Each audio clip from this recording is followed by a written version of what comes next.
Gris is split into 5 worlds, all represented by a different color.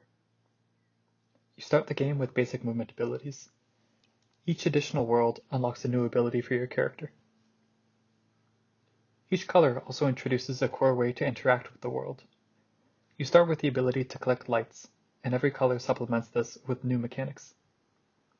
These interactive elements also stick around once they're introduced, and on occasion stack with each other.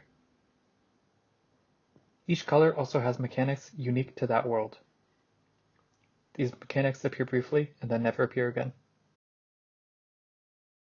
The story is linear. There's only ever one path forward to unlock the next stage of content.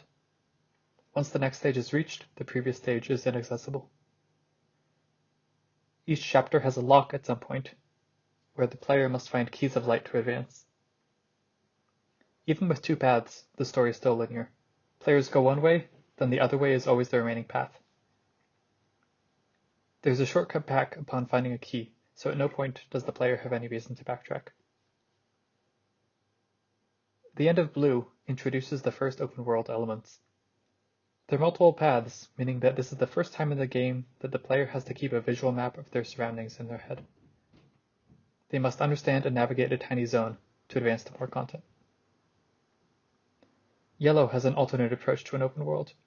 There's a lock that requires investigating 2 large paths, and then after finding the keys, you explore the old paths and unlock hidden parts with a new skill.